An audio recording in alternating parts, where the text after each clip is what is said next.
নমস্কাৰ আপোনালোক সকলোকে প্ৰফুল্ল অসম ইউটিউব চেনেললৈ স্বাগতম আছোঁ।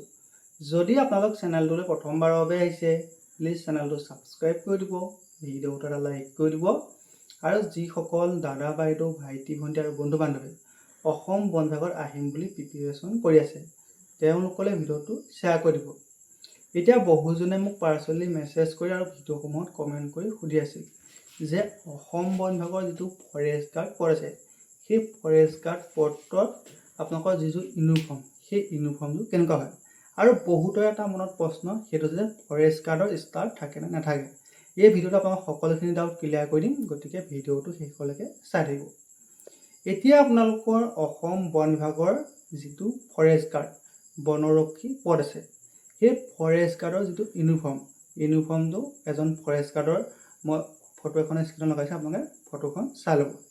এতিয়া আপোনালোকৰ হয়তো বহুতে জানে যে বৰ্তমান মই অসম বন বিভাগৰ যিটো ফৰেষ্ট গাৰ্ড বনৰক্ষী পদত চাকৰি কৰি আছোঁ বুলি, আৰু যিসকলে নাজানে সেইসকলক জনাই দিছোঁ যে 2023 চনত অসম বন বিভাগৰ যিটো নিযুক্তি হৈছে সেই নিযুক্তিত মই অসম বন বিভাগৰ যিটো ফৰেষ্ট গাৰ্ড বনৰক্ষী পদত চিলেকশ্যন হৈছিল আৰু এতিয়া বৰ্তমান মই ফৰেষ্ট গাৰ্ডত চাকৰি কৰি আছোঁ। আপোনালোকৰ হয়তো বহুতে কথাটো জানে আৰু বহুতে নাজানে। এতিয়া আহি গ'ল ফৰেষ্ট গাৰ্ডৰ ষ্টাৰ থাকে নে নাথাকে।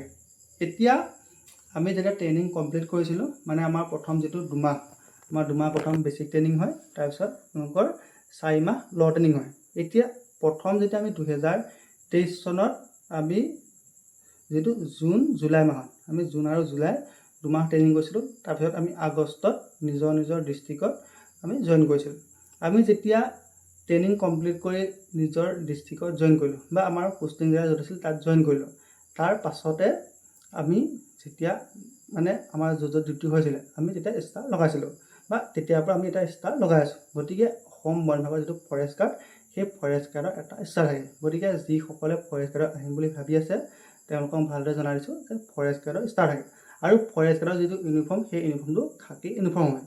এতিয়া আপোনালোকৰ হয়তো বহুতৰ মনত এটা প্ৰশ্ন হ'ব যে কিছুমান মানে ছ'চিয়েল মিডিয়াৰ ফটো বা আপোনালোকে ভিডিঅ' দেখি আছে যে ফৰেষ্ট গাৰ্ডে আপোনালোকৰ খাকী পেণ্ট বা আপোনালোকৰ বেলেগ কিছুমান টি চাৰ্ট পিন্ধিও ডিউটি কৰে।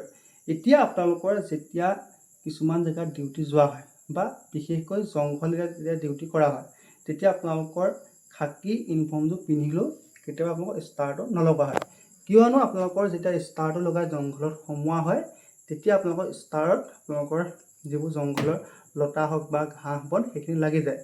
আমাৰ ফৰেষ্টাৰ মানুহখিনিও জংঘলত গ'লে কেতিয়াবা নলগায় আৰু আপোনালোক কিছুমানে লগায়। আপোনালোকৰ সেই ডাউটটো নিশ্চয় ক্লিয়াৰ হৈছে যে জংঘল ডিউটি বা কেতিয়াবা আপোনালোক কিছুমান ডিউটিত যাওঁতে ফৰেষ্ট গাৰ্ডৰ ষ্টাৰ নলগাব পাৰে, কিন্তু সেই বুলি আপোনালোকৰ ফৰেষ্ট গাৰ্ডৰ ষ্টাৰ নাইকিয়া হৈ নাযায়। আপোনালোকৰ ফৰেষ্ট গাৰ্ডৰ এটা ষ্টাৰ থাকে।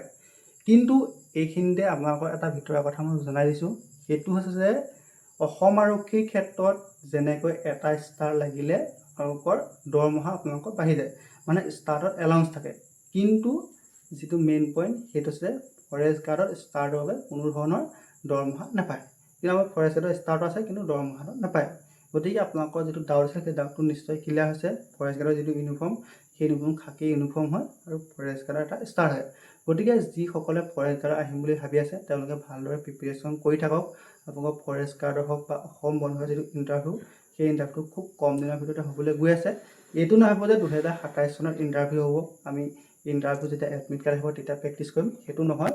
কাৰণ আজিকালি আপোনালোকৰ কম্পিটিশ্যনটো বহুত বেছি, সেইবাবে আপোনালোকে এতিয়া সময় পাইছে, গতিকে ভালদৰে প্ৰিপেৰেশ্যন কৰক আৰু নিজৰ যিটো সপোন লগতে মা দেউতা ঘৰখনৰ পৰিয়ালৰ যিটো সপোন সেই সপোনটো পূৰণ কৰিবলৈ নিজকে উৎসৰ্গা কৰি দিয়ক। ধন্যবাদ।